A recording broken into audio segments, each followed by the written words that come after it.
আহ, আমি মুমিন বলা যায়। আমার কিছু প্রশ্ন ছিল আর কি, নাস্তিকতা সম্পর্কে। আমি তো শুধু ইসলাম সম্পর্কে পড়ালেখা করেছি, আপনারা অনেক যুক্তি দিয়ে কথা বলেন, আমার অনেক ভালো লাগে, আমি প্রায়ই শুনি আপনাদেরকে। আচ্ছা আচ্ছা, ঠিক নাস্তিক আছে, বলেন। সেক্ষেত্রে আমি এখনো পর্যন্ত মুমিন থাকার যে কারণটা আর কি, এই বিষয়টা আমি তো আর নিজের পক্ষ থেকে শুধু এই পড়ে যাচ্ছি নিজের মতো করে, আমি বিরোধী দলের কাউকে বা পাল্টা যুক্তি কাউকে আমি ঠিক মতো পাচ্ছি না। আচ্ছা এখন আমি আর কি চাই, আমি যেটা বুঝি সেটা আপনাকে উপস্থাপন করব, এবং আমার বুঝের মধ্যে যে ফাঁক ফোকর গুলো থাকবে সেটা আপনি ধরিয়ে দিবেন। আচ্ছা আচ্ছা, ঠিক আছে। মানে আমি যদি পারি, আমার পক্ষে যদি সম্ভব হয়, তাহলে তো ধরিয়ে দিব। আমি তো আর ভাই আল্লাহ পাক না যে সবকিছু আমি পারি বা সবকিছু আমি জানি, সেটাও তো আমি না, সেটাও তো না। আমি চেষ্টা করব আপনার সাথে আলোচনা করতে। আপনাকে হয়তো আমি কিছু জিজ্ঞাসা করতে পারি, আপনিও সেটার উত্তর দেবেন যদি আপনার জানা থাকে। আর যদি আহ, আমাকে জিজ্ঞেস করেন, তাহলে আমিও চেষ্টা করব আপনাকে উত্তর দিতে। তাহলে আপনার ক্যামেরাটা কিছুক্ষণ আগে অন ছিল, আপনার চেহারাটা কি আমরা একটু দেখে নিতে পারি? যেহেতু এই সংশয়ের বিষয়, এই জন্য আমি আপাতত সামনে আসতে চাচ্ছি না আর কি। যদি ও আচ্ছা, ঠিক আছে ঠিক আছে, কোনো সমস্যা নেই। তাহলে আপনি বলেন আপনার কি জানতে। তার আমি কি আগে প্রশ্ন করব নাকি আপনি আগে করতে চান?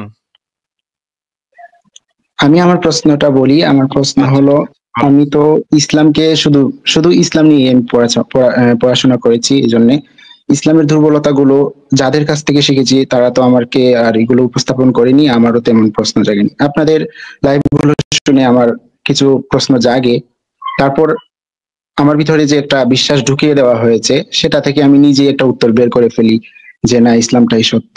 কিন্তু এটা তো আমি নিজে নিজে করি। আমি যদি আপনাদের মতো কাউকে পেতাম তাহলে হয়তো বা আমার বুঝের ফাঁক ফোকর গুলো আমি ধরতে পারতাম।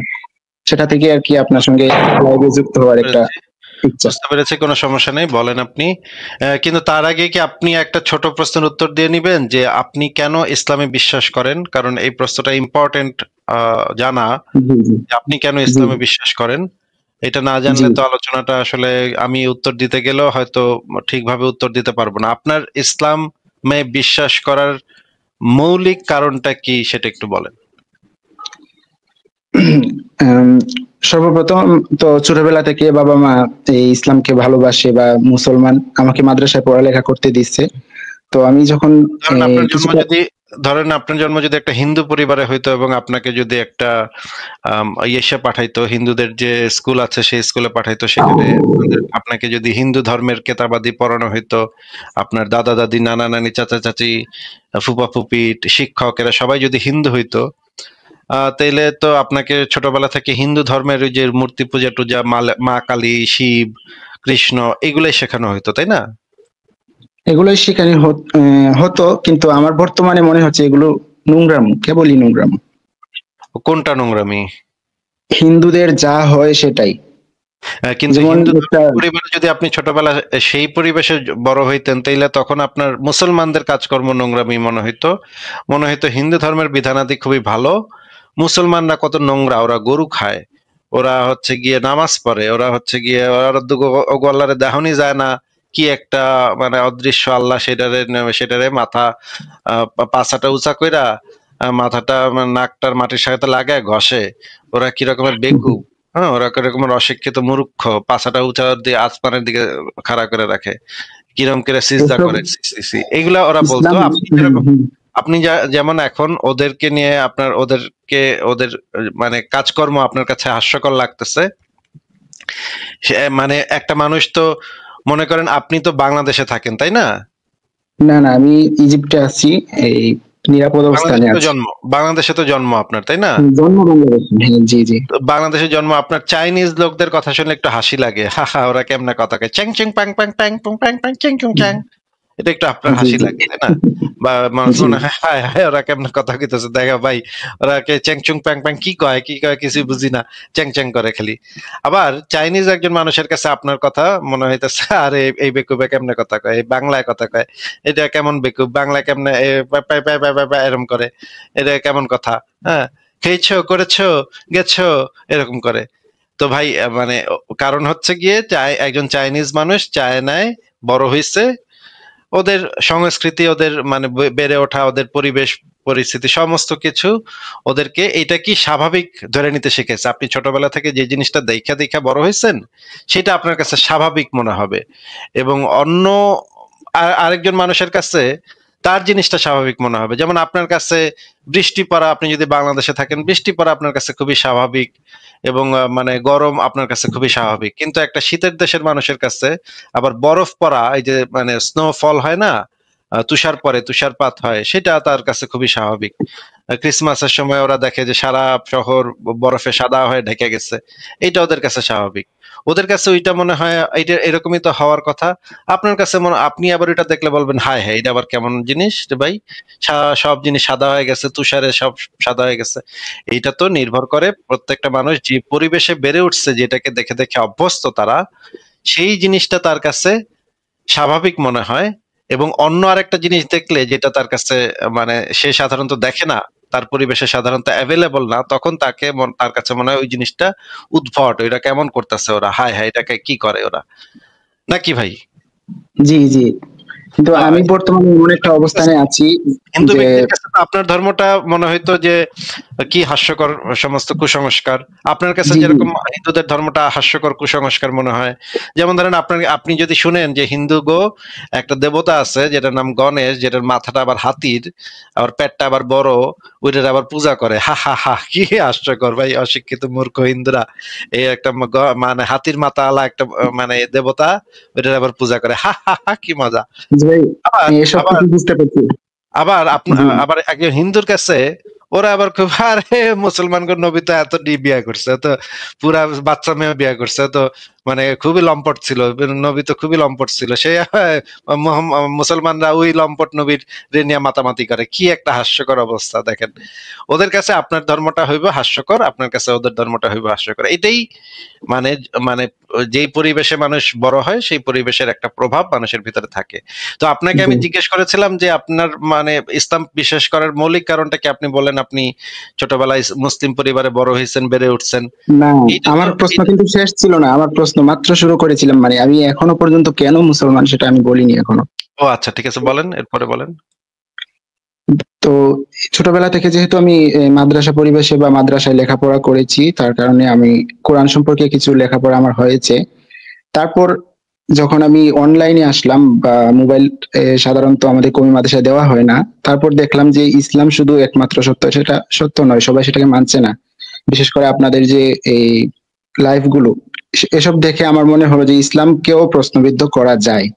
তারপর থেকে আমার যে একটা বিশ্বাস ছিল এই যে ইসলামই একমাত্র সত্য, সেটা থেকে বের হয়ে এসে আমি আমিও চাই ইসলামকে একটু কি করতে, একটু এই যাচাই করতে যে আসলে সেটা সত্য কিনা, বা আমি যে মানছি এটা কি হুদাই এই সময় নষ্ট নাকি সত্যি কি করছি। তো এখন পর্যন্ত আমি কেন মুসলমান, এই প্রশ্নের উত্তরে আমি বলবো যে কোরআন আমাকে মুসলমান করতে বাধ্য করেছে। আচ্ছা, কারণ সেটা আমি আমরা পরে পরে পরে বিবেচনা করে দেখব। কিন্তু আপনাকে আমার দ্বিতীয় প্রশ্ন হচ্ছে, আপনি কি তাহলে অন্যান্য ধর্মগ্রন্থগুলা পড়ে দেখেছেন? অন্যান্য ধর্মগুলো আমি এখনো পড়ে দেখিনি, তবে তাদের যে আচ্ছা, তাহলে আপনি যতটুকু তারা যদি প্রচার করে, যদি যতটুকু তারা যদি না প্রচার না করে তারা আমি আমার প্রচার করে যতটুকু চেষ্টা। সেটা দিয়ে তো হবে না ভাই, তারা কি প্রচার করে সেটা দিয়ে তো হবে না ভাই। অন্য ধর্মগ্রন্থগুলো যদি আপনি না পড়েন, শুধুমাত্র জি জি, কোরআনটাই পড়েন, আপনার যদি একটাই বই থাকে, সেই একটা বই আপনি পড়ছেন, একটা বই পড়ে যদি আপনি বলেন যে এই বইটাই ভাই পৃথিবীর শ্রেষ্ঠতম বই, হ্যাঁ, আমি একটাই না বই আমি জীবনে এইভাবে ভাই, আমি আমি দাবি কথাটা করে শুনেন, আমি এখন কথাটা শুনেন। জি জি আপনি ভাই বলুন। জিন্দগিতে পড়ছেন মাত্র একখান মাত্র বই, আদর্শ লিপি। আদর্শ লিপি বইটা পড়ে আপনি দাবি করতেছেন ভাই আমি একটাই জীবনে একটা বই পড়ছি, এই একটা বই পৃথিবীর শ্রেষ্ঠতম বই, বাদ বাকি সব বইয়ের থেকে এই বইটা শ্রেষ্ঠ। And ওই বেটা জিজ্ঞেস করতেছে ভাই আপনি বই পড়ছেন কয়টা, আপনি উত্তর দিলেন একটা। ও, আপনি মানে মানে মনে করেন আপনার ক্লাসে আপনি এসে আমার কইলেন আসিফ ভাই আমি না ক্লাস 5-এ ফার্স্ট হইছি, হ্যাঁ ফার্স্ট হইছি ভাই, আমি একদম ফার্স্ট হইছি। আমি জিজ্ঞেস করলাম, ও তাই নাকি, ফার্স্ট হইছেন আপনি পরীক্ষা, বাহ খুব ভালো। তো তো ভাই পরীক্ষা দিছে কয়জন, আপনি কইলেন একজন। ও, একজন পরীক্ষা দিছে, একজনের ভিতরে আপনি ফার্স্ট হয়েছেন নাকি? ও, দারুণ তো ভাই, সাংঘাতিক কাম করছেন তো ভাই। একজন পরীক্ষা দিছে, একজনের ভিতরে আপনি ফার্স্ট হয়েছেন, প্রথম হয়েছেন। ওয়াও, ফ্যান্টাস্টিক ভাই, এ তো বিরাট কাম করছেন ভাই, এটা তো ফাড়ায় লাইছেন ভাই, এটা তো পুরা মানে আপনার তো নোবেল পুরস্কার দেওয়া দরকার, যে একজন পরীক্ষা দিছে, একজনের ভিতরে আপনি ফার্স্ট হয়েছেন, এটা বিশাল কাম করছেন ভাই। And ভাই আপনাকে জিজ্ঞেস করতেছি যে আপনার কাছে মনে হয়েছে যে কোরআনটাই হচ্ছে গিয়ে এমন একটা কিতাব যেটা আপনাকে মুসলিম রাখতে বাধ্য করেছে, এটা আপনি দাবি করলেন এইমাত্র, খুবই ভালো কথা। আমি তো আপনাকে আমি জিজ্ঞেস দাবি করলাম করিনি, যে আমি ভাই, বলছি। আপনি বলেছেন, আমি আপনি শুনেছি, হ্যাঁ বলেছি, এটা বলেছি। আমি কথাটা পরিপূর্ণ করি একটু না থেকে, তো একটু আর পরিপূর্ণ একটু পরিপূর্ণ না, কথা বলে যাচ্ছে না। ধর্ম আমার তো একটা এখানে বইতে বিষয়, ধর্মগ্রন্থ। এখানে বিষয় আছে জি তো জি ভাই, এখানে বিষয় আছে তো। তো জি আপনাকে জি। আমি যখন জিজ্ঞেস করলাম যে ভাই বই মানে ধর্মগ্রন্থ পড়ছেন কয়টা, দিলে হ্যাঁ বই পড়ছেন, ধর্মগ্রন্থ কয়টা আপনি পড়ছেন? ভাই একটা আচ্ছা, বলছি পড়ছি ভাই। যদি এই প্রশ্ন যদি হয়, তাহলে আমি উত্তর দিচ্ছি যে আমি চারটা ধর্মের চারটা বই পড়ছি। পড়ার তো শেষ নেই, আমি আচ্ছা আচ্ছা, অল্প চারটা পড়েছি বই তাই আর পড়ছেন, কি স্বীকার তাহলে করতে। আপনি আমি নিশ্চিত যে আপনি চারটা ধর্মগ্রন্থের একটাও পড়েন নাই, হ্যাঁ, আপনি তারপর মিথ্যা কথা বলতেছেন। আমি না না, প্রমাণ আমি করব। চারটা ধর্ম। না সালাউদ্দিন ভাই, আমি প্রমাণ করব যে আপনি মিথ্যুক, আপনি মিথ্যা কথা বলতেছেন, আমি প্রমাণ করব, অসুবিধা নেই, আপনি ভাই, আমার আমাকে কথাটা বললে। শেষ হতে তো ভাই দিবেন, আমার কথা শেষ না ভাই হলে তো আপনি আপনি অনেক বলেছেন, কিছু ধরতে পারবেন। আপনি বলেছেন চারটা ধর্মগ্রন্থ আপনি পড়েছেন, চারটা ধর্মগ্রন্থের নাম বলেন ভাই। আচ্ছা ভাই, আমি এখানে স্বীকার করে নিচ্ছি যে আমি এই কথাটা মিথ্যা। আমি বলেছিলাম যে আমি ধরে নিয়েছি, আমি বলতে চাচ্ছি যে চারটা আমি তো বই। জানি আপনি ভাই আপনি আমি তো জানি ভাই, আপনি মিথ্যা কথা বলতেছেন। আপনি একটা আমি ধর্মগ্রন্থ কথাটাই জীবনে, পরিপূর্ণ করতে পারছি না ভাই, আমি আপনি কথাটাই একটা পরিপূর্ণ ধর্ম, করতে পারছি আপনি না। কোরআন ছাড়া কোনো ধর্মগ্রন্থ আপনি জীবনে ধইরাও দেখেন নাই, আপনি টাচও করে দেখেন নাই, আপনি স্পর্শ এই জন্য পর্যন্ত করে দেখেন এই নাই। জন্য এখন আমি যা বলবো সবই কি এখন মিথ্যা হবে? না, আপনি তো মিথ্যা কথা কেন বলতেছেন তাহলে? আমি তো জানি এটা ভাই। আমি আমি তো প্রথমে আপনার কথা, বললাম আমি সবটা পড়িনি, তারপর সালাউদ্দিন ভাই, আমি একটু ধরে সালাউদ্দিন ভাই, নিয়ে। জি সালাউদ্দিন ভাই, ভাইয়া বলেন। আমি এই পর্যন্ত হাজার হাজার মুমিনের সাথে কথা বলছি, মুমিনের সাথে কথা বলার আমার একটা দীর্ঘ অভিজ্ঞতা আছে। মুমিনকে আমি টিপ দিলে বুঝতে পারি মুমিন কি পড়ছে না না পড়ছে, এটা আমার খুব ভালো অভিজ্ঞতার কারণে আমি খুব বুঝা যাই, বুঝছেন আমাকে। আমি আপনার সংশয়রং.com থেকে অনেক লেখাপড়া করেছি, আমি সেই না না, অনুপাতে আপনার ভাষায় আপনাকে আপনার সঙ্গে আপনাকে আপনাকে যেটা জিজ্ঞেস করেছি যে আপনি কয়টা ধর্ম, আপনি প্রথমেই শুরুই করছেন হচ্ছে একটা মিথ্যা কথা দিয়ে, চাপাবাজি দিয়ে, হ্যাঁ, বাটপারি দিয়ে। কারণ আপনার নবীও আপনারা শিখাইছে যে বাটপারি করতে, কাফেরদের সাথে বাটপারি করতে, আমি সেগুলো আমি সর্বপ্রথমই বলেছিলাম যে এগুলা আমি পড়িনি আহ, সত্য, তারপর সালাউদ্দিন আপনার ধরে সালাউদ্দিন ভাই, নিয়ে তারপর একটা কথা আমি সামনে এগিয়ে সালাউদ্দিন নেওয়ার ভাই, কথা সালাউদ্দিন বলেছিলাম। ভাই, ভাই, আপনি আমার কথাই সালাউদ্দিন শুনতে ভাই, পারছেন না। আমি আপনাকে সামান্য আমি একটু কিছু আপনাকে বলতে গেলেই আপনি আপনাকে আপনি আপনাকে মানে আপনাকে আমাকে আমি তো আক্রমণ শুরু করছেন, তাহলে আমি আপনাকে তো আমি কথাটা কিভাবে বলবো?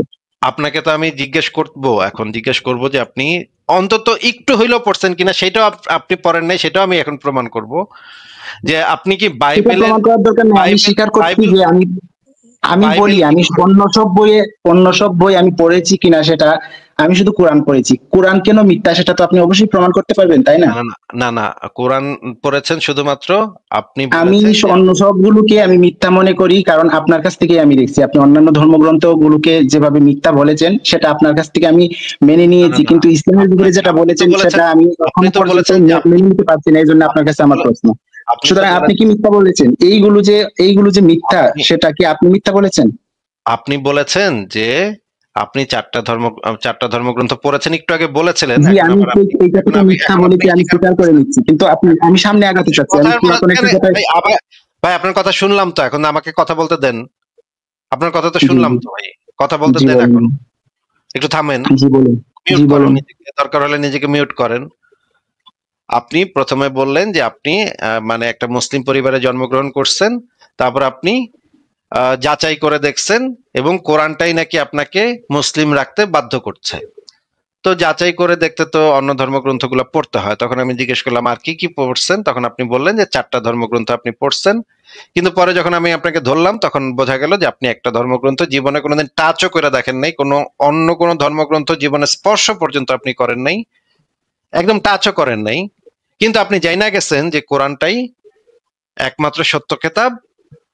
এইটা যাচাই করতে শুধুমাত্র আপনি কোরআনটাই পড়ছেন। যাচাই করছেন কেমনে? যাচাই প্রক্রিয়াটা কেমন ছিল ভাই? আপনি একমাত্র কোরআনটা পড়ে আপনি বুঝা লাইছেন বাদ বাকি সব ধর্মগ্রন্থ মিছা কথা, আমাগো কোরআনটাই ভালো, সত্য কথা।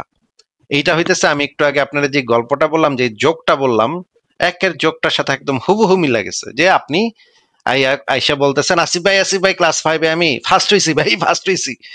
ওয়াও, ফ্যান্টাস্টিক, তুমি বাবা কয়জন পরীক্ষা দিছিল স্কুলে? একজন পরীক্ষা দিছিল। ও একজনের ভিতরে তুমি ফার্স্ট হইছো, বিরাট কাম করছো ভাই। হ্যাঁ, তুমি তো বিরাট কাম করছো, একজনের ভিতরে ফার্স্ট হইছো, বিরাট কাম। দুইজন পরীক্ষা দিলে তুমি সেকেন্ড হইতা, তিনজন পরীক্ষা দিলে তুমি থার্ড হইতা। হ্যাঁ, তো থার্ড হইতা আর কি, হইতেই যে সেরকম কোনো কথা নেই, কিন্তু মনে হইতেছে, কথা শুনে মনে হইতেছে যে তিনজন পরীক্ষা দিলে তুমি থার্ড হইতা, দুইজন পরীক্ষা দিলে তুমি সেকেন্ড হইতা। এখন আপনি পড়ছেন ভাই একটা ধর্মগ্রন্থ, এবং আপনি বুঝা গেছেন যে পৃথিবীর বাদ বাকি 4200টা ধর্মের যে ধর্মগ্রন্থগুলো আছে সেগুলো সব মিথ্যা কথা লেখা, একমাত্র কোরআনের ভিতরেই সত্য কথা লেখা। আপনার এটাকে আপনি মনে করেন একটা যৌক্তিক পজিশন, মানে যাচাই করে দেখার একটা যৌক্তিক পজিশন হচ্ছে এটা, যে আমি একটা ধর্মগ্রন্থ পড়া বলবো যে হ্যাঁ এটাই শ্রেষ্ঠ ধর্মগ্রন্থ, এটাই একমাত্র সত্য ধর্মগ্রন্থ, বাদ বাকি সব মিছা কথা। এটা একটা যাচাই করার একটা ভালো পদ্ধতি বলে আপনি মনে করেন নাকি? না না, আমি আপনার কাছ থেকে জানি যে পৃথিবীর কোন ধর্মগ্রন্থই আসলে স্রষ্টার পক্ষ থেকে নেই। প্রশ্ন করেছে যেটা, সেটার উত্তর দেন। এটা কি একটা যাচাই করার ভালো পদ্ধতি কিনা সেটা বলেন। না না, এটা যাচাই করার পদ্ধতি, ভালো পদ্ধতি তো নাই, আমার কাছে এটা পদ্ধতি মনে হয় না। আচ্ছা, তার মানে এটা তো কোনো ভালো এটা তো কোনো পদ্ধতি হইতে পারে না যে আপনি পড়ছেন মাত্র একটা ধর্মগ্রন্থ এবং পড়া আপনি বুঝা লাইছেন, আপনি ফার্স্ট হয়েছেন ক্লাসে, পরীক্ষা দিছে কয়জন? পরীক্ষা দিছে একজন ভাই। হ্যাঁ, এই কথাগুলো বুঝতে পারছি ভাই, এগুলো বুঝতে পারছি। এই একজনের ভিতরে ফার্স্ট হয়, এটা তো একটা ফাতরামি, ফাইজলামি, তাই না? হ্যাঁ, ধর্মগ্রন্থ একটা পয়রা কইতাছেন যে এটা ভাই শ্রেষ্ঠ, এটা ভাই সত্য কথা, এটা সব কথা সত্য কথা। আচ্ছা ঠিক আছে, আমরা দেখবো না আপনি কি পড়ছেন, কিন্তু আপনি কি অন্য ধর্মগ্রন্থের একটা লাইনও কোনোদিন পড়ছেন সেটা একটু জিজ্ঞেস করতেছি। একটা লাইনও শুধু আপনাদের কাছ থেকে শুনেছি যে ধর্মগ্রন্থ সংক্রান্ত যে সমালোচনাগুলো আপনারা তুলে ধরেন এগুলোই পড়েছি। আমি অন্য ধর্মের কোনো গ্রন্থ আমি পাইনি, তবে কোরআন পড়েছি। আমি চাচ্ছি যে আমারটা আমি পড়েছি বিদায় হয়তো বা আমার ভিতরে গেঁথে আছে যে এটাই সত্য। আমি আমার ভিতরে এই গেঁথে যাওয়া যে একটা ভুল ধারণা সেটা বের করার জন্য আপনার লাইভে যুক্ত হয়েছি। ঠিক আছে, বুঝতে পেরেছি। তাহলে আমি আপনাকে, যেহেতু কোরআনটা আপনি পড়েছেন বলতেছেন, কোরআনটা নিয়ে আমি আপনাকে দুই একটা প্রশ্ন করি, যে দেখি যে আপনি কোরআনটাও ঠিক মতো পড়েছেন কিনা। কোরআনটা ঠিক মতো না পড়লে তো মানে চাইলে তো ভাই আপনি কোরআনটাও পড়েন নাই। আপনাকে যেটা জিজ্ঞেস করার সেটা হচ্ছে যে আপনি আমাদেরকে বলেন তো যে নাজিলের ক্রমানুসারে, নাজিলের ধারাবাহিক ক্রমানুসারে সূরা তওবা কোরআনের কত নম্বর সূরা? এটা এখন যদি আমি গুগল করি আমি বুঝতে পারবো যে এটা দ্বারা একটা কোরআন বা ইসলামের সত্যতা অসত্যতা আমি এটা পারলাম না, মানে কি ইসলাম মিথ্যা হয়ে যাবে, কোরআন মিথ্যা হয়ে যাবে। আমি আজকে একটা যৌক্তিক জায়গা থেকে কোরআন আসলে কেন ভুল সেটা নিতে ভাইজান। আমি তো আপনাকে বলি না এটা, এই প্রশ্নের উত্তর দিতে না পারলে আপনার ইসলাম মিথ্যা হয়ে যাবে, সেটা তো আমি বলি নাই আপনাকে। তাহলে এসব প্রশ্নের তো দরকার নেই। আমি তো এখানে ইসলামকে মানে আমি আমার ভুল ধারণাটা থেকে বের হতে আসছি। আমি তো এত বেশি আপনাকে মিউট করে এখন কথা বলতে হচ্ছে ভাই। মিউট করে কথা বলতে হচ্ছে। সেটা হচ্ছে যে আপনি বললেন যে আপনি কোরআনটা পড়েছেন। আমি এখন টেস্ট নিচ্ছি যে আপনি কোরআনটা অন্তত ঠিকভাবে পড়ছেন কিনা। আমি নিশ্চিত যে আপনি কোরআনটাও ঠিক মতো পড়েন নাই, এই কারণে, এবং আপনি উত্তর দিতে পারছেন না এই কারণে আপনি বর্বর করে এতগুলা কথাবার্তা বলতেছেন। কারণ আপনার কাছে কোনো উত্তর নাই। উত্তর থাকলে আপনি সাথে সাথে বলে দিতেন, এক সেন্টেন্সে উত্তর দিয়ে দেওয়া যায়, একটা শব্দে উত্তর দিয়ে দেওয়া যায়। আপনাকে আবারও জিজ্ঞেস করতেছি সালাউদ্দিন সাহেব, এবার আর সূরা তওবা নিয়ে জিজ্ঞেস করবো না, কারণ সূরা তওবা নিশ্চয়ই এতক্ষণে আপনি মানে গুগলে সার্চ করে দেখে ফেলাইছেন। আপনাকে আমি দ্বিতীয় প্রশ্ন, এই প্রথম প্রশ্নের উত্তর আপনি দিতে পারেন নাই, এবার দ্বিতীয় প্রশ্ন হচ্ছে সূরা আনফাল মানে নাজিলের ক্রমানুসারে কত নম্বর সূরা? বলেন, তাড়াতাড়ি বলেন। সেটা আমি পারবো না, কারণ এসব জাকির নায়েক মার্কা তো আমি মুখস্থ করি না। ঠিক আছে, জানেন না, ঠিক আছে। আপনাকে জাকির নায়েক মার্কা, আপনাকে তো কোন মার্কা সেটা জিজ্ঞেস করি নাই। আপনাকে যেটা জিজ্ঞেস করি সেটার উত্তর দিবেন, না পারলে বলবেন পারি না। এত কথা বলবেন না ভাই। হ্যাঁ, ঠিক আছে। আপনি এবার বলেন যে নাজিলের ক্রমানুসারে প্রথম দুইটা সূরা কি, বলেন।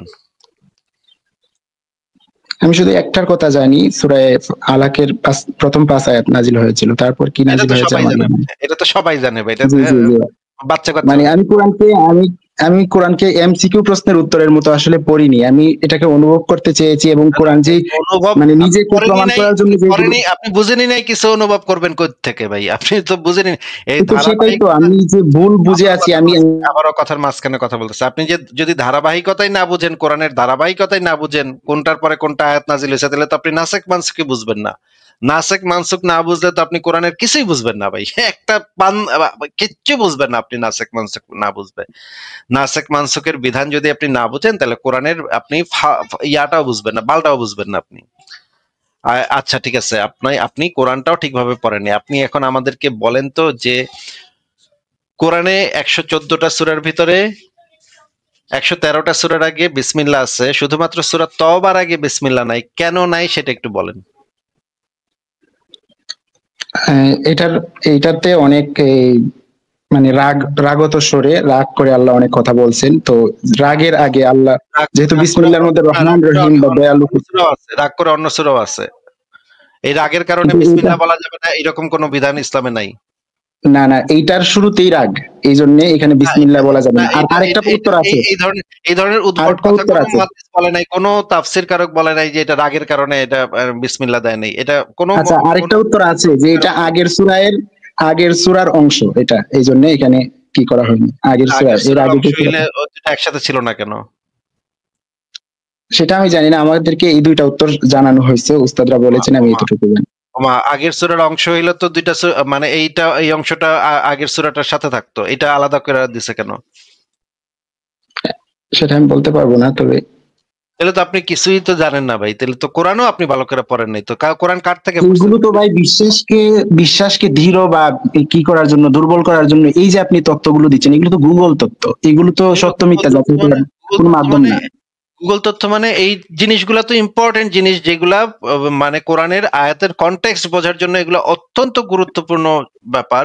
যেগুলা কোরআন কেন নাজিল হয়েছিল, কোরআনের কোন আয়াত কিভাবে কেমনে কোন সময় মানে কোন ঘটনার পরিপ্রেক্ষিতে শানে নজুল কি, এই আয়াতের শানে নজুল কি, এইগুলা যদি আপনি না বোঝেন তাহলে আপনি কি বালটা বুঝছেন, কোরআন কি বালটা পড়ছেন আপনি? তারপর আরেকটা কথা হলো, এই যে এগুলো আসছে, এগুলো কখন নাজিল হয়েছিল, এগুলো যদি একজার মানে এগুলো যে সত্য, আমি কিভাবে ধরে নিব? এটা তো মিথ্যা একজনে লিখতেও পারে, বানাউট করেও লিখে রাখতে পারে যেটা সত্য। আমি শুধু আমার সামনে কোরআনটা পেয়েছি, আমি এটাকেই দেখছি, আমি এটা দিয়েই ইসলামকে যাচাই করবো। আমার কোরআনটা কাছে আপনি আর পাইছেন, কোরআনটা পাইছেন কোথায় আপনি? এই যে লাইব্রেরিতে আমার কাছে এক কপি আছে, আমি লাইব্রেরিতে এটা তো পড়ি। আরো আরো হাজার হাজার গ্রন্থ আছে, কোরআনটা সেখানে হ্যাঁ হ্যাঁ, মানে স্পেশাল কিসের? স্পেশাল কারণ কোরআনের মধ্যে এমন কিছু পাচ্ছি যেটা অন্য গ্রন্থে হয়তো বা আরে ভাই, পাবো না। আপনি তো অন্য কোনো গ্রন্থ পড়েনই নাই ভাই মিয়া, আপনি ফাত্রামি কথা বলেন কেন? আপনি তো অন্য ধর্মগ্রন্থ কোনো কিছু পড়েনই নাই তো আপনি জীবনে, কোরআনটা শুধু পড়ছেন। আপনাকে জিজ্ঞেস করেছি যে কোরআনটা স্পেশাল কিসের?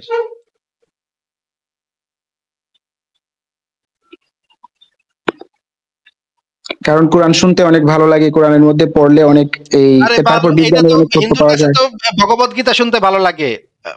আপনি কি বেকুব নাকি রে ভাই? মানে মাথা মাথা তারপর কি ইয়া হয়েছে নাকি, মানে গাঞ্জা গঞ্জা তারপর খাইছেন অন্যান্য নাকি? যত গ্রন্থ আছেন, না ভাইয়া ঠিক আছে, আমি আপনাকে বলতে পারছি না ভাই হয়তোবা, অন্যান্য ভাই একজন ধর্মগ্রন্থে খ্রিস্টানের কাছে, ভাই একজন খ্রিস্টানের অন্যান্য, কাছে বাইবেলের কথা শুনতে অনেক মজা, জি জি অনেক জি আরাম জি, লাগে। আমি এটা আমার জানি, প্রত্যেকের একজন কাছে হিন্দুর যার যারটা কাছে ভালো লাগবে সেটা আমি জানি। একজন হিন্দুর কাছে শ্রীকৃষ্ণ পদাবলী, কৃষ্ণের লীলা, শ্রী হরে কৃষ্ণ হরে রাম, এগুলো শুনতে খুব ভালো লাগে, খুব শান্তি পায় মনে। একজন বৌদ্ধর কাছে ত্রিপিটক থেকে আহ ওম শান্তি ওম, এগুলা এই সমস্ত ভুংচুং শুনতে ভালো লাগে। তা আপনার কাছে যে এটা তো আপনার সাবজেক্টিভ ওপিনিয়ন যে আপনার কাছে শুনতে ভাল লাগে, এটা তো আপনার ব্যক্তিগত মানে রুচি অভিরুচির বিষয়। এটা জি জি, আরেকজনের এটা ক্ষেত্রে দিয়ে, আরেক রকম। এটা একটা দিয়ে সত্য বই কেন প্রমাণ হয়নি, ঠিক একটা আছে। বই কেন সত্য হবে, সেটা তো আপনার ব্যক্তিগত অনুভূতি কি সেটার উপরে তো নির্ভর করে না। জি জি জি। তো ইসলামের আমি যেটার কারণে এখনো মানছি, সেটা হলো ইসলামের যে কোরআনের যে একটা চ্যালেঞ্জ, এই চ্যালেঞ্জের কারণে সেটার মোকাবেলা আমি করতে আরে পারছি না, দূর, এই জন্য। চ্যালেঞ্জটা পরে, ওইটা ওইটা স্পেশাল কিসে সেটা আগে কন, ওইটা স্পেশাল কিসে? ওই তো চ্যালেঞ্জ দিচ্ছে, চ্যালেঞ্জকে মোকাবেলা আরে করতে পারে চ্যালেঞ্জ না, তো সেই জন্য তো যেকোনো গুলিস্তানের যেকোনো গরু ছাগলও তো সেই চ্যালেঞ্জ দিতে পারে। ওই আমার সান্ডার তেল মান্ডার তেল এটা মাখলে, আমার সান্ডার তেল মাখলে একবারে ক্যান্সার এইডস সব ভালো হয়ে যায়। হ্যাঁ, আমি কিন্তু আমি যে সান্ডার তেল স্বপ্নে পাওয়া সান্ডার তেল দিমু, এটা জি যদি জি, কিন্তু একবার সেটার মোকাবিলা তো অন্য কেউ করতে পারছে। কথার মাঝখানে কথা না, কথার মাঝখানে কথা না। জি জি, সরি। এই টাইপের যদি গুলিস্তানের মোড়ে দাঁড়ায় একটা খুজলির মলম বিক্রেতা যদি এরকমের বলে যে আমার তেল মাখলে আমি স্বপ্নে প্রাপ্ত মানে তেল পাইছি, স্বপ্নের ঘুমের ভিতরে স্বপ্নের ভিতরে তেল পাইছি, এটা হইতেছে একটা কুত্তার গু দিয়া বানায়, এই কুত্তার গু দিয়া বানানো সান্ডার মানে সান্ডার তেলের সাথে কুত্তার গু মিশায় এটা মাখলে সব ক্যান্সারের সব ভালো হয়ে যাবে। এই রকমের যদি চ্যালেঞ্জ করে জি কেউ, জি মানে ধরেন গুলিস্তানের মোড়ে চ্যালেঞ্জ করলো, তারপরে বললো যে কেউ যদি আমার কথাটা ভুল প্রমাণ করতে পারে তাহলে তারা আমি 100 কোটি টাকা দিব। হুম, ওই হালায় হইতেছে মানে 2 টাকার মলম বেচে, সে নাকি 100 কোটি টাকা দিব। তুই তাহলে 2 টাকার মলম বেচোস কেন? প্রথম কথা হইলো তুই যদি এতই পারস তাহলে তুই 2 টাকার মলম বেচোস কেন? 100 কোটি টাকা যদি তুই দিবি। 2 নম্বর কথা হইলো কেউ যদি চ্যালেঞ্জ নিতে আসেও তো ওই লোকের দলবল ঠিক করে রাখছে, পোলাপান ঠিক করে রাখছে আগে থেকে, কেউ যদি চ্যালেঞ্জ নিতে আসে তাহলে তারে মেরা ফেলাবে, সাইডে নিয়া চিপাতে নিয়া তারে মেরা ফেলাবে, এইটাও ঠিক করে রাখছে ওই বেটায়।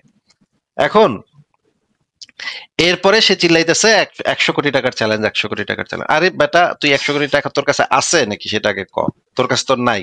তার যে তুই চ্যালেঞ্জটা যে দিলি, তোর চ্যালেঞ্জ যদি কেউ নিতে আগায় আসে তাহলে তুই তারা মেরে ফেলাবি আগে। আর আপনাকে আমার প্রশ্ন, যে মনে করেন আমি বাংলাদেশ মানে সৌদি আরবে বা পাকিস্তানে বা বাংলাদেশে আমি গেলাম, বায়তুল মোকাররমে গেলাম, বায়তুল মোকাররমে গিয়া বললাম যে আমি কোরআনের যে একটা চ্যালেঞ্জ আছে না, ওই চ্যালেঞ্জের উত্তর দিতে আসছি, আমি চ্যালেঞ্জটা নিতে চাই, আল্লাহকে আমি চ্যালেঞ্জ করলাম, আমি কোরআনের মতো কোরআনের থেকে অনেক ভালো একটা আয়াত লিখা দেখাবো। আমি চ্যালেঞ্জ নিচ্ছি, অ্যাকসেপ্টেড, চ্যালেঞ্জ অ্যাকসেপ্ট করছি। এই কথাটা বলার পরে, এই কথাটা বলার পরে বায়তুল মোকাররমের মসজিদের যে মানে মুসল্লিরা আছে, বা ধরেন মক্কা শরীফে গিয়ে আমি এই কথাটা বললাম, মক্কায় যে মুসল্লিরা আছে, এই কথাটা বলার পরে আর কি কোনো কথা বলার সুযোগ আমি পাবো, নাকি তার আগে আমি জবাই হয়ে যাব? আপনি একটু বলেন তো ভাই।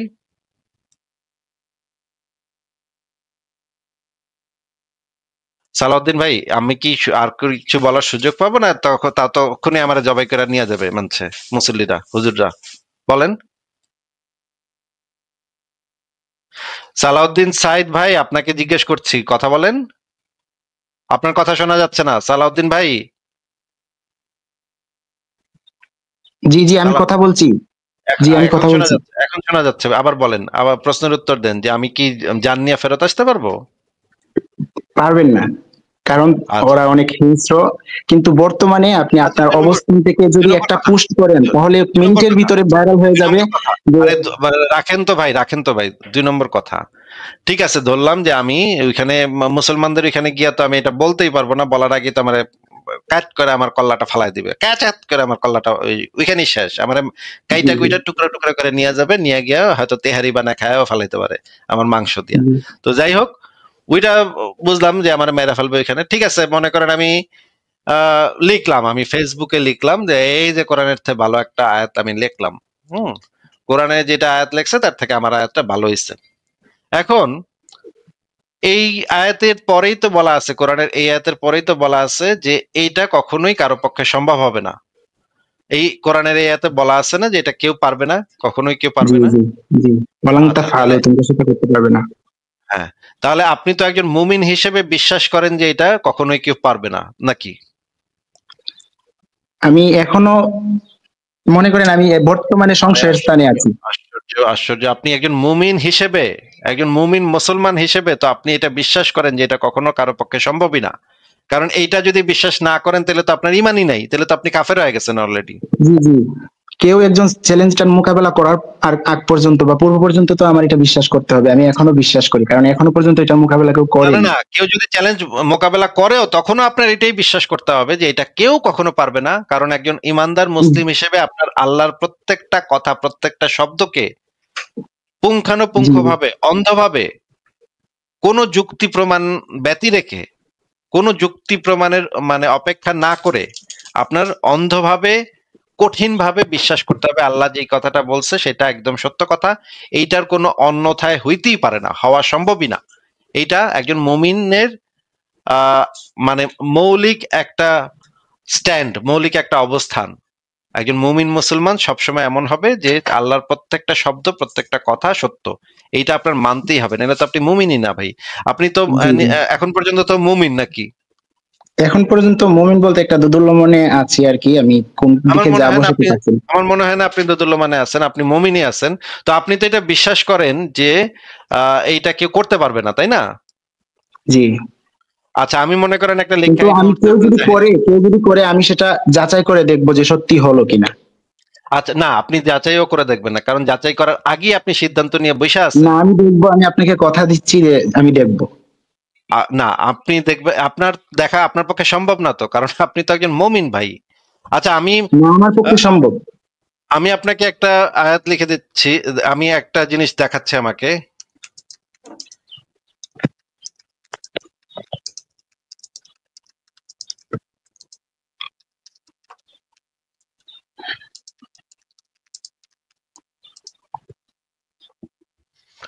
আচ্ছা, আমি একটা ব্যানার দেখাচ্ছি, দেখেন তো এই ব্যানারে কি লেখা ভাই, একটু পড়েন তো। আমি সেই বেনার, যাতে কোনো সন্দেহ নাই আসিফ আল্লাহর বাপ। আচ্ছা ভাই, একটু ভুল হয়েছে, দাঁড়ান আমি আবার,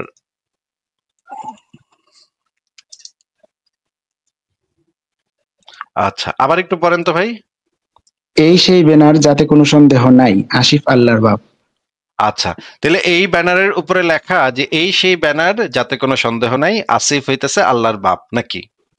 জি। আচ্ছা, এখন এই যে এই আয়াতটা যে আসিফ মহিউদ্দিন নামক একটা নাস্তিক লিখলো, এই ব্যানারেই তো লেখা আছে যে এই ব্যানারে কোনো সন্দেহ নাই, তাই না? জি। তার মানে তো এই ব্যানারে কোনো সন্দেহ নেই নাকি? আমি বুঝতে পারছি, মানে আপনি এই লা রাইবা ফিহি বা এই কোরআনে কোনো সন্দেহ নেই এটার কথা বলছেন, কিন্তু আমি কোরআনের এই কথাটা মেনে কোরআনকে সন্দেহহীন ভাবি না। আমি আরেক আচ্ছা ঠিক ভাবে আছে, জানি যে কোরআনে সন্দেহ নেই। ঠিক আছে। ২ নম্বর এই বিষয় কথাটা হচ্ছে, পরে। মনে করেন আমি একটা আয়াত লিখলাম, আয়াত লেখার পর আপনার সামনে এইভাবে উপস্থাপন করলাম। তখন আপনার ঈমান থেকে আপনি কি মনে করেন ওই আয়াতটা যত ভালোই হোক না কেন, যত কিছুই হোক না কেন, আপনি কি আপনার ঈমান থেকে বাইরে হয়ে ওই আয়াতটাকে নিরপেক্ষভাবে বিচার করতে পারবেন নাকি পারবেন না? অবশ্যই পারবো, কারণ আমি সত্যটা জানতে চাই আচ্ছা ঠিক আছে, তাহলে আমরা একটা এবং আয়াত, আমি নিরাপদ স্থানে আছি, আমার কল্লা যাওয়ার এখনো পর্যন্ত কোনো আশঙ্কা আমি দেখি না।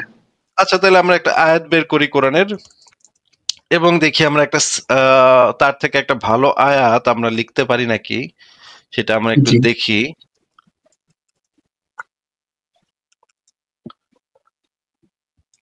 তাহলে আমরা আহ, যেহেতু মোহাম্মদের ভাষা ছিল আরবি, মোহাম্মদ তার মাতৃভাষাতে লিখছে, আমি আমার মাতৃভাষাতে লিখবো।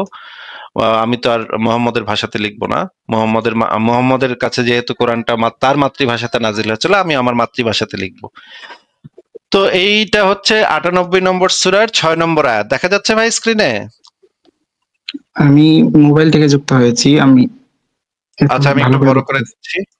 ৯৮ নম্বর সূরার ৬ নম্বর আয়াতে যেটা বলা আছে, এই যে আমি পড়ে শোনাচ্ছি আপনাকে। নিশ্চয়ই কিতাবীদের মধ্যে যারা কুফরি করেছে ও মুশরিকরা জাহান্নামের আগুনে থাকবে চিরস্থায়ী, ওরাই হলো নিকৃষ্ট সৃষ্টি। আরেকটা অনুবাদে বলা আছে, ওরা হচ্ছে সৃষ্টির অধম, ওরা হচ্ছে নিকৃষ্টতম জীব, ওরা হচ্ছে সবচেয়ে নোংরা জীব, সবচেয়ে নোংরা সৃষ্টি, সবচেয়ে বাজে সৃষ্টি, সবচেয়ে নিকৃষ্ট সৃষ্টি। কাদেরকে বলা হয়েছে? যারা আহলে হচ্ছে কিতাবী গিয়ে আহলে কিতাবদের মধ্যে যারা কুফরি করেছে কুফরি করেছে তাদেরকে।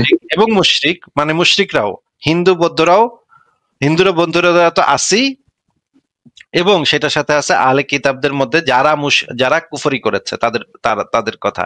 তাই তাদের ভিতরে এখন সবাই পড়ে যাবে, কারণ হচ্ছে এখন খ্রিস্টানরা ওই যে মূর্তি বানায় মানে ইয়া করে চার্চে যায়, আহ খ্রিস্টানরা সবাই পড়ে যাবে সেটার ভিতরে, তাই না ভাই?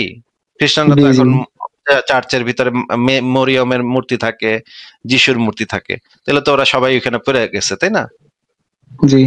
আচ্ছা ভাই, আচ্ছা কথাটা সংক্ষিপ্ত করে আমার এই প্রশ্নটা যদি শেষ হয়ে যেত, কারণ মাগরিবের আজান হয়ে যাচ্ছে, আমার আবার নামাজে যেতে হবে, না হয়তো ভাই, সমস্যা তাহলে হবে। আপনি মাঝখানে নামাজ পড়ে আসতে পারেন, পড়ে এসে আবার যুক্ত হন, ও অসুবিধা তাহলে নেই। তাহলে আরো কিছুক্ষণ আছে, প্রায় আমাদের 6টা 10-এ নামাজ হবে। তাহলে আচ্ছা এখনো, এখন 5টা 48 বাজে। আচ্ছা, ঠিক আছে। তো এই আয়াতের ভিতরে দেখা যাচ্ছে যে ধর্মীয় বিশ্বাসের উপর ভিত্তি করে কিছু মানুষকে উৎকৃষ্ট বলা হয়।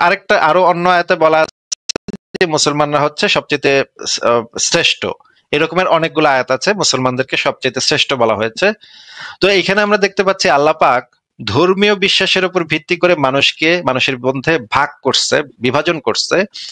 যারা ইসলাম ধর্মে বিশ্বাস করে তাদেরকে বলা হয়েছে শ্রেষ্ঠ, আর যারা ইসলাম ধর্মে বিশ্বাস করে না তাদেরকে বলা হয়েছে নিকৃষ্টতম সৃষ্টি। এটার তাফসিরে জালালাইনে যেটা এই আয়াতের যে তাফসির দেয়া আছে, সেই তাফসিরে বলা আছে যারা হচ্ছে নবী মোহাম্মদকে, আমি সেই তাফসিরটা বের করি, বলা হয়েছে যারা হচ্ছে নবী মোহাম্মদকে মানে রাসূল হিসেবে, শেষ নবী হিসেবে স্বীকৃতি না দিবে তারা হচ্ছে সৃষ্টির নিকৃষ্টতম জীব। আমি বের করছি, বের করলে মানে আমরা চোখের সামনে দেখলে আরো ভালোভাবে বলতে পারবো। বের করতেছি। আর আমাদের লাইভে আমাদের লাইভে একটু সময় বেশি লাগবেই, এটা কিছু করার নাই। হ্যাঁ, জি।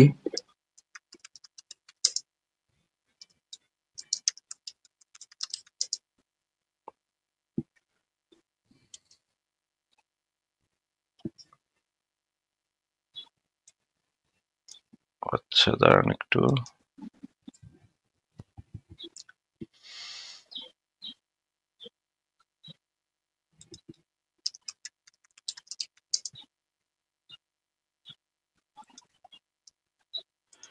তো আমরা ইয়াটা দেখি এখন।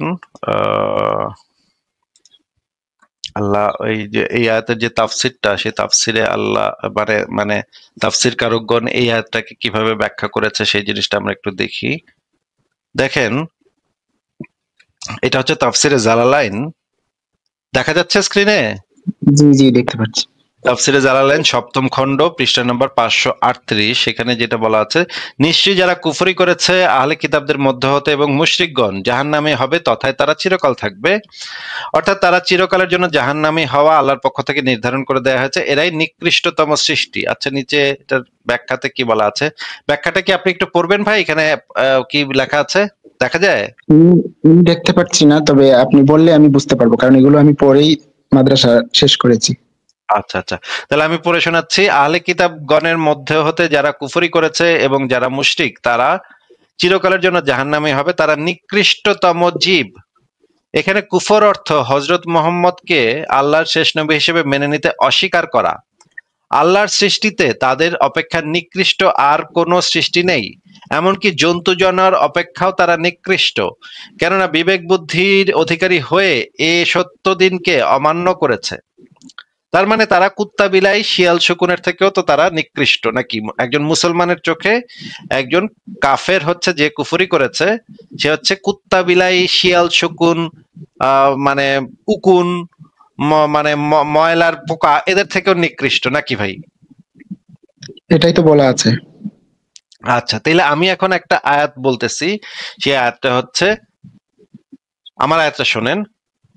মানুষের মধ্যে ধর্ম দিয়ে বিভাজন সৃষ্টি করো না, প্রত্যেক মানুষের সম্মান এবং মর্যাদা সমান, ধর্ম বর্ণ লিঙ্গ নির্বিশেষে। মানুষকে তার কর্মের ভিত্তিতে যাচাই করো, ধর্মের ভিত্তিতে নয়। এটা হচ্ছে আমার তৈরি করা আয়াত, আমি মাত্র ইনস্ট্যান্ট এখানে দাঁড়ায় আপনার সামনে, আমি যদি একটু মানে সময় নেই তাহলে আরো আয়াতটা আরো সুন্দর করে করতে পারবো, আরো ভালোভাবে বানাইতে পারবো। কিন্তু আমি ইনস্ট্যান্ট আপনার সামনে কথা বলতে বলতে আমি যেটা বানায় ফেললাম সেটা হইতেছে যে ধর্মের ভিত্তিতে কাউকে জাজ করো না, বিচার করো না, তাকে কর্মের ভিত্তিতে বিচার করো। আপনি মুসলমান হন, খ্রিস্টান হন, ইহুদি হন, বৌদ্ধ হন, সেটা দিয়ে সেইটার জন্য আপনাকে ছোট করা বা বড় করা, এটা হচ্ছে অন্যায় কাজ। ন্যায় কাজ হচ্ছে আপনার কাজের উপর ভিত্তি করে, আপনি কিরকম মানুষ, আপনি কি কি কাজ করছেন, সেইটার উপর ভিত্তি করে আপনাকে সম্মান করা বা সম্মান করা, এবং আপনার সম্মানটা যেন সমান থাকে, সব মানুষের সম্মান যেন সমান থাকে, আপনাকে যেন আমি ছোট না করি কোনো অবস্থাতেই, আপনার ধর্ম বিশ্বাসের কারণে আপনাকে যেন তাচ্ছিল্য না করি, আপনাকে ছোট না করি। এটাই হচ্ছে আমার আয়াতের মূল মেসেজ। মেসেজটা কি আপনি বুঝতে পারছেন কিনা বলেন তো ভাই? মেসেজটা হচ্ছে যে কাউকে ধর্মের ভিত্তিতে বিচার করো না। মনে করেন আপনার বাসায় একজন হিন্দু আসছে, তাকে এখন আপনি ভাবতেছেন যে হিন্দু বেড়া আসছে, ওরে খাইতে দিমু কি দিমু না, ও তো হিন্দু, খাইতে দিমু কি দিমু না, না দিমু না রে খাইতে। এই যে এই কাজটা করা যাবে না, কারোর ধর্মের ভিত্তিতে তার সাথে এই কাজটা করা যাবে না। সে যেই ধর্মেরই হোক না কেন, সে আপনার বাসায় আসছে, আপনার মেহমান, সে ক্ষুধার্ত, তাকে আপনি মানুষ হিসেবে তাকে সম্মান করবেন, এবং মানুষ হিসেবে তাকে যদি আপনার কাছে থাকে খাবার তাহলে খাইতে দিবেন, আর যদি না থাকে তাহলে তো নাই। কিন্তু ধর্মের ভিত্তিতে তাকে জাজ করবেন না। কিন্তু কিন্তু কর্মের ভিত্তিতে করতে পারেন যা, যেমন ধরেন সে আপনার একটা ক্ষতি করছে, তখন আপনি বলতে পারেন সে যেহেতু এই ক্ষতিটা আমার করছে, সে যেহেতু এই বা এই ধরনের একটা খারাপ কাজ সে করছে, সেই খারাপ কাজের জন্য আমি তো তাকে বাসায় আসতে দিব না, সে বাসায় আসতে সমস্যা, আমি তাকে বাসায় আসতে দিব না। মানে আমি যেটা বলতে চাচ্ছি, সে যেই ধর্মের পরিবারে, একটা পরিবারে ঘটনাচক্রে জন্মাইছে, সেই ধর্মটা নিয়ে সে বড় হয়েছে, এইটার কারণে শুধুমাত্র তাকে ঘৃণা করা যাবে না, তাকে তাচ্ছিল্য করা যাবে না, তাকে ছোট ভাবা যাবে না, তাকে নিকৃষ্ট ভাবা যাবে না। তো আমার আয়াতটা কেমন হয়েছে একটু বলেন, তারপর আপনি একটু বিচার বিবেচনা করেন কোন আয়াতটা মানব সভ্যতার জন্য ভালো। আপনার আয়াতটা মানে আমি যদি নৈতিকতার দিক থেকে দেখি তাহলে তো আপনারটা সুন্দর হয়েছে, কিন্তু আল্লাহ যে আয়াতটা বলছে সেটা হলো একটা বিশ্বাসগত জায়গা থেকে। একজন মুমিন যখন বিশ্বাস করে যে কোরআন সত্য, তখন সে ধরে নেয় যে আল্লাহ যেটা বলবে সেটাই সত্য। তো এখানে তো আগে আল্লাহ সত্য কিনা, আল্লাহ বলতে কেউ আছে কিনা সেটা দেখতে হবে। আমরা তো শুধুমাত্র আয়াতগুলা বিচার করতেছি ভাই, ওইটা যে কে আয়াতগুলো বলেছে? বিচার করলে আপনার আয়াতটা ভালো ছিল। কথাটা শুনেন। আপনি জি যদি জি আগেই ধরে নেন ওই জিনিসটা আল্লাহ বলছে, তাহলে তো আপনার আগে থেকেই একটা স্ট্যান্ড তৈরি হয়ে গেল, তাহলে তো আর আপনি বিচার করতে পারলেন না। আপনাকে তো আয়াত দুইটা বিচার করতে বলছি ভাই। আপনি যদি আগে থেকেই ধরে নেন যে ওইটা যেহেতু আল্লাহ কইছে ওইটাই ভালো ভাই, তাহলে তো আপনি আগে থেকে এই জিনিসটা জি জি মানে ধরেই নিছেন যে সেটা আল্লাহ কইছে, যেহেতু আল্লাহ কইছে সেটাই ভালোই হইব, বিশ্বাস করলে ওইটাই ভালো হইব। তাহলে তো আর আপনি বিচার করতে পারছেন না ভাই। আপনাকে একটা উদাহরণ দিচ্ছি। মনে করেন যে আপনি একজন বিচারক, ঠিক আছে? জি আপনি একটা বিচারক, ঠিক আছে? এখন বিচার মানে আসামি হিসেবে আপনার নিজের ছেলে আসছে, ঠিক আছে? আর হচ্ছে গিয়ে আরেকটা আপনার ছেলের একটা দোস্ত আছে, কুদ্দুস। আপনার ছেলে আসছে আর কুদ্দুসে আসছে, ঠিক আছে? জি তো এই দুইজনের বিরুদ্ধে অভিযোগ হচ্ছে এই দুইজনের ভিতরে একজন রেপ করছে, ঠিক আছে ভাই? জি এখন আপনার বিচারে মানে উকিল আইসা বলতেছে ভাই দেখেন কুদ্দুসে রেপ করছে, এক উকিলে বলতেছে কুদ্দুসে রেপ করছে, এক উকিলে বলতেছে আপনার ছেলে রেপ করছে, দুইজনে কথা কাটাকাটি হইতেছে। তখন আপনি বললেন যে ভাই আমার ছেলে তো আমার নিজের ছেলে, সে মানে রেপ করতেই পারে না ভাই, তাহলে নিশ্চয়ই কুদ্দুসে করছে। আপনি যদি আগে থেকেই এই জিনিসটা বেছে নেন যে যেহেতু আপনার ছেলে আসামি, সে যেহেতু আপনার ছেলে, সেহেতু সে রেপ করতেই পারে না, সুতরাং কুদ্দুসই রেপ করছে, এইটা তো বিচার প্রক্রিয়াতে বাধা সৃষ্টি করলেন আপনি। আপনি তো আগে থেকে ধরে নিছেন যে ওই ছেলে আপনার ছেলে সেহেতু সে মানে রেপ করতেই পারে না। আপনি যদি আগে থেকে এই জিনিসটা ধরেই নেন তাহলে তো আপনার কোনো নিরপেক্ষ বিচারই তো তাইলে হইল না। এই ক্ষেত্রে আপনি যে আয়াত দুইটা বিবেচনা করছেন, তখন যদি আপনি ধরেই নেন যে এটা যেহেতু ভাই ওটা তো আল্লাহ লাগছে ভাই, ওইটা তো বিশ্বাস করতে হইব, ওটা তো আল্লাহ লাগছে ভাই, তাহলে তো আপনি আগে থেকে ধরেই নিচ্ছেন যে সেটা আল্লাহ লাগছে। আমরা তো সেটাই বিচার করতেছি সেটা আল্লাহ লাগছে কিনা, তাই না? এটা যদি আপনি আগে থেকে ধরে লন যে ওইটা আল্লাহ লাগছে, তাহলে তো বিচারটাই হইলো না। বিচারের ফলাফল যেটা হবে সেটা তো আপনার অ্যাকসেপ্ট করতে হবে। বিচারে আমি মেনে নিচ্ছি। আমি প্রমাণ দিয়ে আমরা যেই ডিসিশনে পৌঁছাবো, যে সিদ্ধান্তে পৌঁছাবো, সেটা তো আমাদের মেনে নিতে হবে। আপনি যদি আগে থেকেই কয়ে দেন যে ভাই ওটা তো আল্লাহ লাগছে, আপনি যাই করেন না কেন ওইটাই বিশ্বাস করবো ভাই, তাহলে তো আপনার বিচার হইলো কোথায়? আপনি কিভাবে বিচার করবেন এটা? বলবো, হ্যাঁ বলেন। এই যে একটা আয়াত, এইটা দিয়ে আমি আসলে কোরআনকে বিবেচনা করি না, কারণ এটা আমি বিশ্বাসই করি না যেটা কোরআনের আয়াত। কারণ তো আমি তো কোরআন থেকে দেখালাম। দাঁড়ান, আমি আমার এই বিশ্বাসের একটা ধারাবাহিকতা আমি বলি। আমি সব আয়াতকে দিয়ে তো আর কোরআনকে যাচাই করা যায় না। কোরআনের একটা আয়াতকে আমি জানি আমি যদি যেটা মোকাবেলা না করতে পারলে। ভাই কোরআনের সব আয়াত তো পারফেক্ট আয়াত। আমি যদি একটা আমি আমার কথাটা শেষ করি, আমি পরিপূর্ণ বললে হয়তো আপনি আমার কথাটা ধরতে পারবেন। একটা আয়াতেও যদি আমি এরকম দেখাইতে পারি, একটা আয়াতেও যদি দেখাইতে পারি আপনি তো এরকম আপনার স্ট্যান্ডটা তো এরকম না তো ভাই, আপনি আমার কি বলবেন? আপনার এখানে তো বলার কোনো স্কোপ নাই, কারণ হচ্ছে আপনার স্ট্যান্ড তো কোনো অবস্থাতে এইটা হইতে পারে না যে ভাই কোরআনের ভিতরে ম্যাক্সিমাম জিনিস হইতেছে 90% জিনিস হইতেছে আল্লাহর লেখা, আর বাকি 10% এমনি এমনি আইসা গেছে। এটা তো আপনার স্ট্যান্ড হইতে পারে না। আপনার স্ট্যান্ড হইতে না না, হবে আমি সেটা কোরআনের বলিনি, আমার কোরআনের কথাটা পরিপূর্ণ হলে আপনি বুঝবেন আমি কি বলতে ভাই, চাচ্ছি। আপনি তো এই জিনিস এই জায়গায় তো আপনি যাইতেই পারবেন না, এই জায়গায় তো আপনার আমি যাইতে দিব না, কারণ আপনার স্ট্যান্ড হইতেছে কোরআনের প্রত্যেকটা আয়াত, প্রত্যেকটা শব্দ, প্রত্যেকটা অক্ষর সেগুলো আল্লাহর কাছ থেকে নাজিলকৃত। তো আপনি যদি এই আয়াত না ওই আয়াত ভালো ভাই, এই আয়াত বেশি ভালো না, এই আয়াতের আমি আপনি ভালো ভালো খারাপও বলছি না, আমি ভালো খারাপও বলছি না, কিন্তু আমি কথাটা বলিনি, তাহলে আচ্ছা আপনার বলেন, কথা বলতে আর কি সুবিধা হতো। আচ্ছা বলেন। কোরআনের যত আয়াত আছে সবগুলোকে আমার বিশ্বাসের আগে আমার সামনে যখন আসছে আমি তখন ভেবে নিছি যে এটা আল্লাহর পক্ষ থেকে হতেও পারে নাও হতে পারে।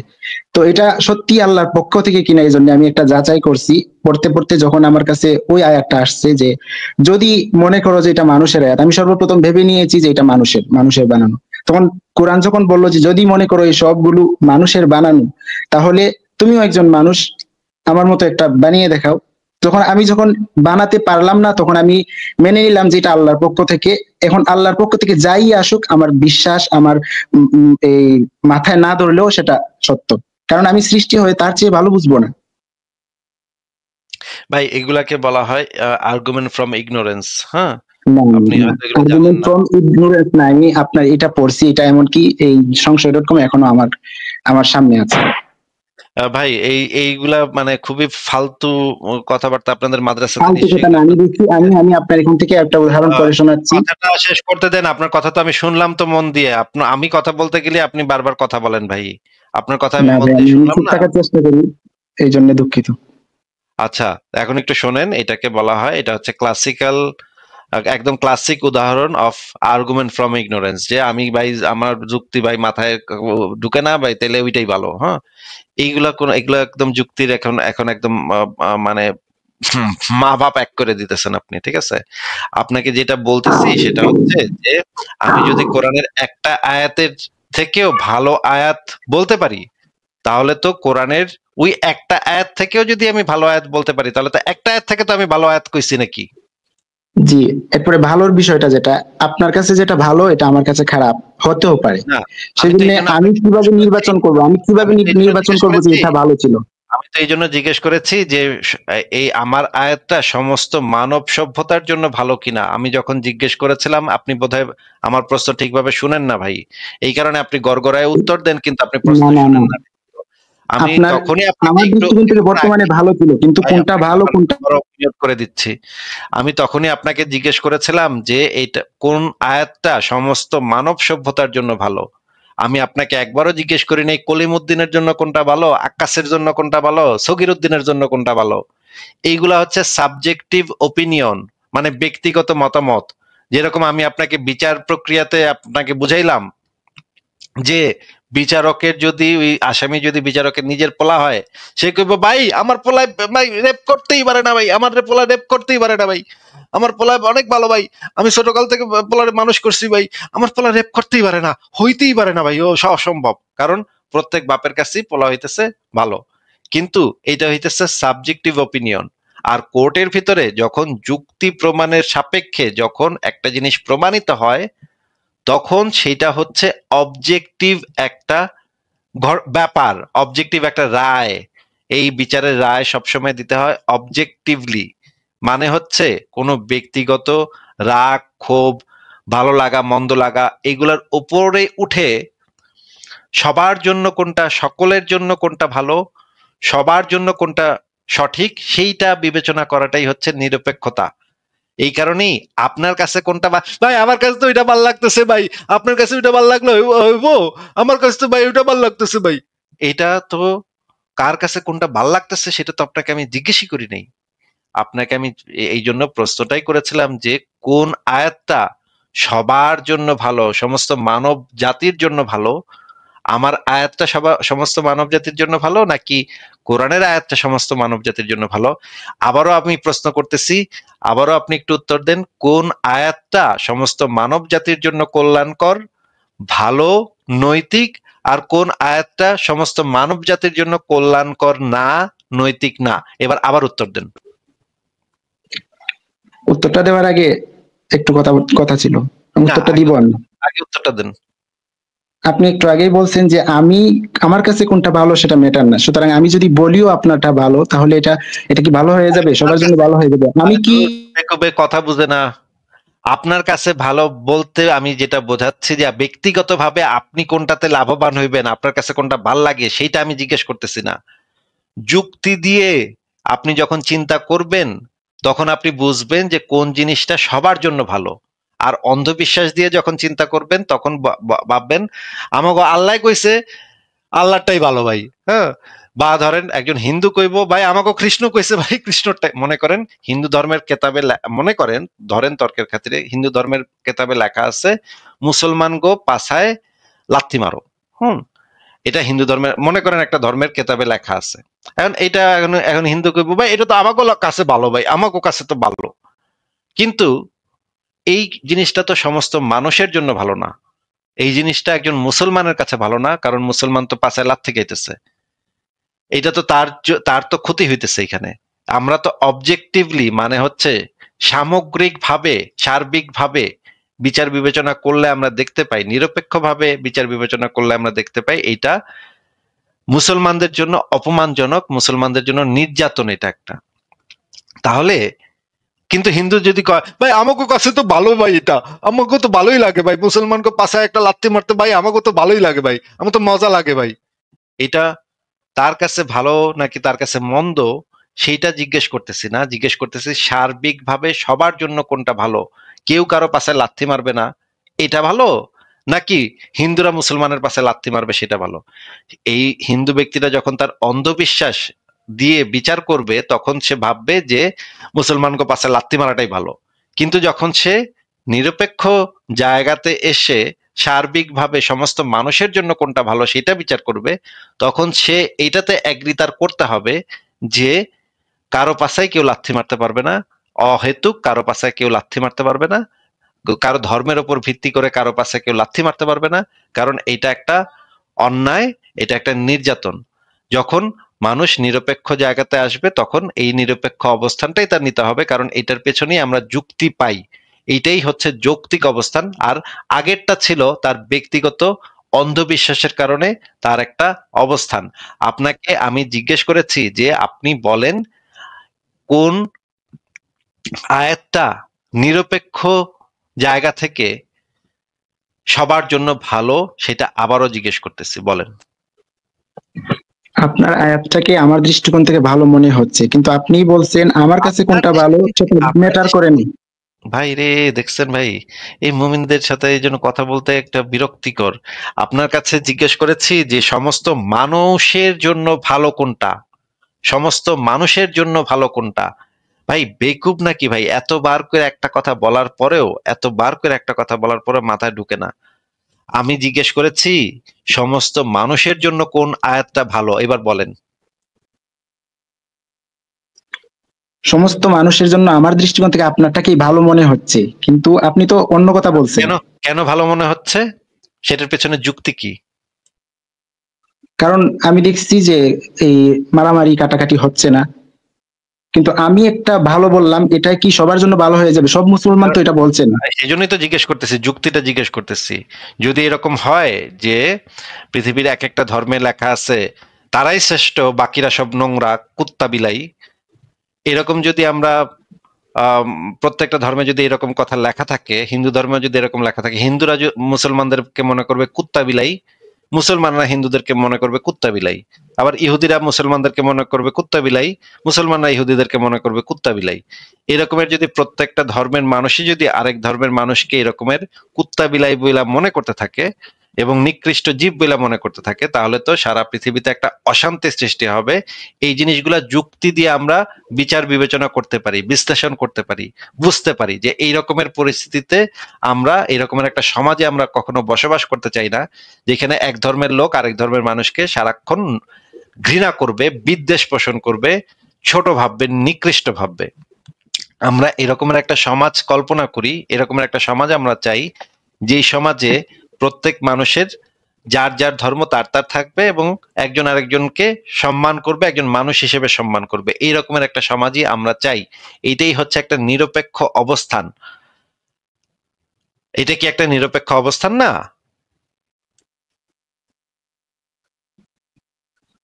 সালাউদ্দিন ভাই, আমার জি জি জি জি এটাই কি সব মানুষের জন্য সারা ভালো? বিশ্বের জন্য কোনটা ভালো, সারা বিশ্বের জন্য কোনটা ভালো, আমরা সব মানুষকে যখন জিজ্ঞেস করব তখন এটা প্রমাণিত হবে। কিন্তু আমি ব্যক্তিগত আচ্ছা, মতামত দিয়ে তো আমি একদম ভালোকে চাপিয়ে দিতে পারি না সবার উপরে, কোনটা ভালো তো ভালো কোনটা খারাপ এটার একটা।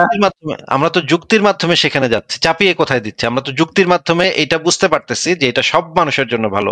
সবাই একজন মুমিন তো অন্যরকম যুক্তি দিবে, অন্যরকম যুক্তি দিবে। আরে অন্যরকম যুক্তি সে দেখ না, যুক্তি কিছু একটা বললেই তো আর যুক্তি হইলো না। এইটা তো আমরা সে তো অবজেক্টিভ একই কথা বলবে যে আপনি একটা কিছু বললেই সেটা যুক্তি না। আরে বেকুব, কেউ কিছু একটা বললেই তো হইলো না, সেটা সেটা তো প্রমাণ করতে হবে। এই জিনিসটা যদি আমরা সমাজে অ্যাপ্লাই করি তাহলে তো আমরা এটা দেখতে পাবো, একদম চোখের সামনে দেখতে পাবো।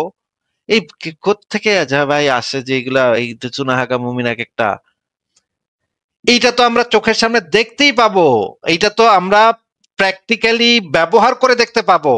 বেকুব কথাকার, এটা তো প্র্যাকটিক্যালি আমাদের কাছে প্রমাণই থাকবে। বেকুব কথাকার, কোত্থে আসে ভাই এগুলা, কোত্থেকে আসে?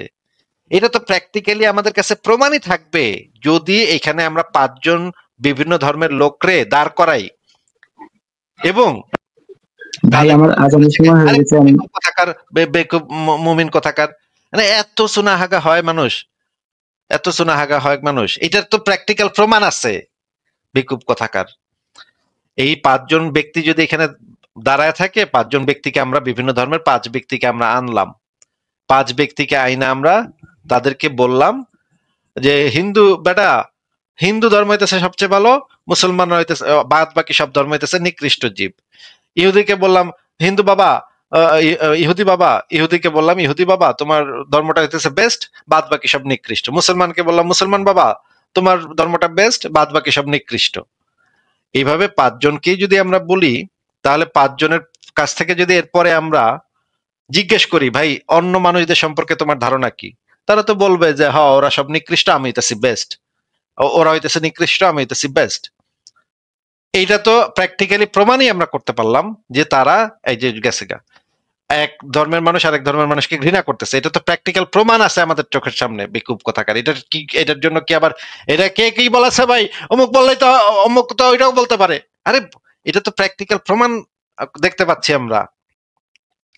কিন্তু আমরা যদি এমন ওই 5 জনকে আইনা যদি আমরা সবাইকে এটা শেখাই যে কোন ধর্মের ভিত্তিতে কাউকে ছোট বড় বলা যাবে না, প্রত্যেক ধর্মের ভিত্তিতে মানুষকে বিবেচনা করা যাবে না, তাহলে তো একজনকে তখন এরপরে যদি তাদের মানে জিজ্ঞেস করি ভাই তুমি তোমাদের মধ্যে কে শ্রেষ্ঠ, সে বলবে ভাই ধর্মের ভিত্তিতে তো মানে আমরা বলতে পারতেছি না কে শ্রেষ্ঠ, কাজ দেখতে হবে কে কি কাজ করছে, সেগুলা দেখে আমরা বলতে পারবো কে শ্রেষ্ঠ কে খারাপ।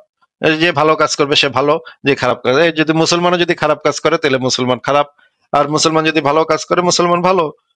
এইটা হবে তার স্ট্যান্ড। তখন তো আমরা বুঝতে পারবো যে সে, এই জিনিসটা তো প্রমাণ হয়ে গেল তখন।